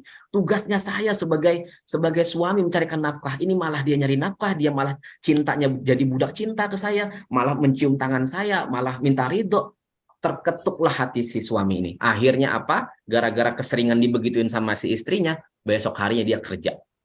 Ya, dia kerja, dia ingin membalas semua cinta istrinya kepada si suaminya. Nah, seperti itu ayah bunda. Jadi masalah itu, persoalan itu datang tergantung responnya kita sebenarnya. Kalau responnya kita bermasalah langsung terus pengen cerai aja urusannya, ya selesailah, sudah tidak ada pesan cinta yang mau kita ambil. Ya, jadi yakin bahwa Allah sedang menyiapkan rezeki yang besar. Kemudian yang kedua, ambil pesan cintanya dengan istikharah bil Quran. Nah, ini zikir pembuka rezeki ayah bunda. Pertama, banyak-banyak sholawat. Ya, ini sudah tidak bisa dipungkiri lagi. Semua amalan kita itu bisa tertolak ayah bunda. Semua amalan itu bisa tertolak. Hanya ada satu amalan yang tidak bisa ditolak oleh Allah, yaitu sholawat kepada Rasulullah SAW. Itu tidak bisa ditolak. Mau Anda ngomongnya niatnya sombong pun, ya baca sholawatnya ini riya pun tetap diterima oleh Allah Subhanahu Wa Taala. Ini dahsyatnya sholawat. Ada satu amalan yang Allah Ta'ala memerintahkan kita dan Allah sendiri pun bersolawat, yaitu solawat. Nah, maka perbanyak solawat pada baginda. Yang paling banyak solawat dialah nanti yang paling dekat dengan Rasulullah SAW, dekat di dunia, dekat nanti di akhirat. Ya, ini pembuka rezeki. Kemudian yang kedua, istighfar di waktu sahur. Banyak-banyak. Jadi waktu sahur, waktu bangun mau sahur tuh, waktu mau tahajud sebelum imsak, banyakin istighfar sambil makan istighfar, sambil mau tahajud siap-siap sholat tahajud istighfar. Astagfirullahaladzim li wali walidayya wa li jami'il mu'minina wal mu'minatul muslimina wal muslimat al ahya'i minhum wal amwat. Rasa yang dimunculkan ketika beristighfar itu adalah rasa salah. Rasa kita berbuat salah, kita menyesal pada Allah. Ya Allah, ulun banyak salah, ulun kada ingat pian. Nah, saya lupa tidak mengingat engkau di hari ini, banyak tidak mengingat engkau. Nah, istighfar. Dan kita beristighfar bukan hanya untuk diri kita, tapi untuk seluruh kaum muslimin dan muslimat. Kebayang nggak dahsyatnya itu? Energi cintanya luar biasa, besarnya minta ampun. Dan ini salah satu amalan yang diamalkan oleh Abah Guru Sekumpul. Maka tidak heran beliau kalau hari ini setiap haul didatangi oleh jutaan orang. Itu tidak heran. Kenapa beliau mengamalkan ilmu istighfar ini. Dan istighfarnya bukan buat diri sendiri, tapi untuk seluruh kaum muslimin, muslimat, mukminin, mukminat. Di waktu sahur amalkan, kemudian di waktu mau sholat atau waktu sholat. Selesai sholat. Amalkan. Astagfirullahaladzim li wali walidayya. Untukku dan juga untuk kedua orang tuaku. Wali jami'il mu'mina wal mu'minat wal muslimin wal muslimat al ahya'i minhumul amwat. Ayah saya, Abah Ulun pernah ngomong, beliau ketika membacakan istighfar ini, membaca istighfar seperti ini untuk orang tua, itu beliau dilihatkan bahwa kedua orang tua beliau itu senangnya minta ampun di alam sana. Masya Allah. Kayak dapat hidangan luar biasa. Maka ini diamalkan ini Pak, amalkan. Termasuk saya diijazahi oleh ayah itu istighfar ini. Karena jelas pembuka rezeki itu udah jelas banget. Faqultu astaghfiru rabbakum innahu kana ghaffara. Seperti yang kita pelajari di minggu yang lalu. Maka perbanyak istighfar, perbanyak untuk mengikis semua dosa hati kita. Dan istighfar bukan hanya waktu sahur ayah bunda ya. Paling bagus pokoknya sebelum sebelum tidur dan juga bangun tidur itu paling bagus. Jadi sebelum tidur minta kepada Allah, pegang dada, minta kepada Allah, ya Allah, ya Rabb, ya tolong bersihkan hatiku dari semua yang tidak engkau ridhoi. Buang dari hatiku sesuatu yang tidak engkau ridhoi, buang kebencian, ya buang rasa hasad, buang rasa dengki dan lain. Tolong buang ya Allah, buang. Karena ini jelas ini yang membuat rezeki terhalang. Maka minta dibuang oleh Allah Subhanahu wa taala. Ya Allah, tolong buang ya Allah, tolong buang. Jangan sisakan satupun kecuali hanya engkau saja di hatiku ya Allah. Engkau saja di hatiku ya Allah. Engkau saja dan Rasulullah sallallahu alaihi wasallam di hatiku. Tidak ada yang lain ya Allah. Pokoknya hati ini buat Allah saja, tidak ada yang lain, buat Allah saja. Yang lainnya tolong buang, tolong buang, tolong buang. Harta kata Nabi Rasulullah sallallahu alaihi wasallam, harta tuh boleh tapi sampai tangan saja. Ya, sampai tangan saja, tidak boleh sampai hati. Hartamu boleh tapi sampai tangan. Jadi sampai tangan kasihkan lagi, terima kasih lagi. Nah, kemudian yang ketiga baca subhanallah wa bihamdi, subhanallahil azim 100 kali pagi dan petang. Ini luar biasa menghapus dosa walaupun sebanyak buih di lautan. Itu hadisnya jelas. Subhanallah wa bihamdi, subhanallahil azim 100 kali ayah bunda. Nah, lalu zikir Nabi Ayub tadi juga bagus. Anni masani abdur wa anta arhamur rahimin. Itu bagus juga jadi zikir. Kemudian zikirnya Nabi Yunus. Jadi besok pagi jam 10 ya kita akan lanjutkan tadabbur Qur'annya sama-sama. Kita akan belajar tentang istikharah bil Quran. Ini Masya Allah ayah bunda, Masya Allah luar biasa ini. Anda akan ngerasakan benar-benar bercakap-cakap dengan Allah dengan ilmu istikharah bil Quran ini. Jadi Amin. gimana ketika ada apapun kehendak, apapun impian, apapun kebingungan, itu solusinya adalah Al-Qur'an. Maka kenapa disebut Al-Qur'an itu adalah juga asyifa, ya, penyembuh. Al-Qur'an juga Al-Hadi sebagai petunjuk. Nah, nanti mendapatkan petunjuk tuh dari Allah, ya. Ada caranya nanti. Ilmu istikharah bil Quran itu ada caranya, dan saya berulang-ulang memakai itu dan mendapatkan jawaban dari Allah. Ya, mendapatkan jawaban. Nah, insya Allah mudah-mudahan menjadi manfaat nanti buat ayah bunda. Itu kemudian kita juga akan belajar sama-sama tentang hakikat dunia. Jadi dunia ini apa sih gitu loh? Dunia ini apa sebenarnya? Allah ciptakan dunia ini apa sih sebenarnya gitu loh? Kemudian kita nyikapinya gimana? Ulun ini beribadah aja kah? Sudah gak usah begawian lagi kah atau kayak apa? Nah, itu Quran gimana? Kan Allah Ta'ala minta kita mengerjakan amalan-amalan akhirat. Nah, amalan akhirat ini yang bagaimana sebenarnya? Yang disebut dengan amalan akhirat itu bagaimana? Ya, agar kemudian hidup kita bisa berkah dan juga meninggalnya husnul khotimah. Nah, nanti kita belajar tentang hakikat dunia dan juga cara menyikapi dunia tadi. Nah, kemudian yang paling penting juga bagaimana kita menyelesaikan problem kita dengan makhluk Allah. Kan kita kalau problem dengan Allah, ya tobat, istighfar, selesai. Ini dengan makhluk Allah gimana nih cara menyelesaikannya? Karena setiap kita hari ini pasti punya problem dengan siapapun. Pasti punya luka batin dengan seseorang. Iya Pak, iya? Iya. Pasti ada, entah itu dengan mantan kah, ya, entah itu dengan kawan kah, atau dengan rekan bisnis kah, atau dengan keluarga. Itu ada luka batin yang masih tersimpan sampai hari ini. Dan itu harus dikikis ayah bunda, tidak bisa. Itu harus dibuang. Karena itu sifatnya negatif. Kalau masih tercokol, masih ada di hati kita, rezeki akan nggak bisa masuk dia, terhalang. Nah, maka itu harus kita bersihkan. Nah, cara ngebersihkannya bagaimana? Nah, nanti kita akan kupas besok. Terus masalah hutang, gimana nih? Kita ada problem hutang atau piutang, gimana cara menyelesaikannya supaya tidak ada lagi problem hal-hal negatif dengan seseorang. Nah, itu juga kita akan bahas. Kemudian mungkin ada fenomena, Pak Taufik, itu kok orang ada maksiatnya yang kita tahu banyak banget. Orangnya dugem, minum-minuman, tapi kok orangnya kaya banget ya. Kayaknya hidupnya enak aja terus. Bininya banyak gitu. Kayaknya nggak ada masalah hidupnya. Ya kan? Tapi saya ini udah ngerjakan banyak amalan-amalan akhirat, tuh hidupnya begini-begini aja. Nah, itu nanti kita kupas juga ya. Kita kupas nanti sama-sama juga besok. Terus tentang 3 jenis rezeki juga kita kupas. Ada rezeki yang disebut dengan rezeki yang ditetapkan, udah ditetapkan oleh Allah untuk semua makhluk. Ada rezeki yang diusahakan. Kemudian ketiga ada rezeki ajaib yang dijanjikan oleh Allah Subhanahu wa taala. Dan kita saat ini para peserta master rezeki pengen menjemput rezeki yang dijanjikan oleh Allah Subhanahu wa taala, yaitu rezeki ajaib. Mau apa mau? Hah? Mau dapat 1 miliar per bulan enggak ini? Mau. Oh, dapat Mau banget. Ya. Bisa enggak? Bisa ya Bunda, bisa banget.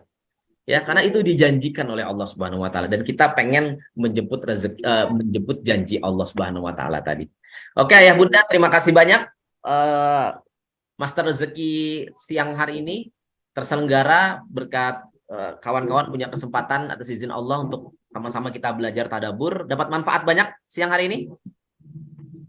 Alhamdulillah dapat banyak manfaat ya. Besok nanti kita review sama-sama apa saja yang sudah kita pelajari ya. Saya mengucapkan terima kasih banyak kepada Terima kasih Pak Bos. Semoga apa yang kita pelajari bermanfaat dan insya Allah menjadi hidayah, menjadi ruh buat kita untuk semakin mencintai Allah, semakin bertakwa, semakin beriman, hidup kita semakin berkahi, dan kita semuanya wafat dalam keadaan husnul khotimah. Karena itulah besar-besarnya rezeki adalah wafat husnul khotimah. Oke, terima kasih banyak. Kita sama-sama doa kafaratul majlis. Subhanakallahumma wa bihamdika la ilaha illa anta astaghfiruka. Wassalamualaikum warahmatullahi taala wabarakatuh. Waalaikumsalam warahmatullahi wabarakatuh. Terima kasih banyak Ayah Lukman, Guru Hadri, Bu Fatimah. Sampai jumpa besok jam 10 pagi ya. Insya Allah. Apa kata-katanya? Cintai Allah, cintai Rasulullah, Cintai Allah. berkah, husnul Berkah. khatimah. Sama-sama yuk. Khatimah. 1, 2, 3. Cintai Cintai Allah, Allah, cintai Cintai Rasulullah, Rasulullah, hidup berkah, berkah, Berkah. husnul husnul khatimah. khatimah. husnul khatimah. Assalamualaikum warahmatullahi wabarakatuh. Waalaikumsalam.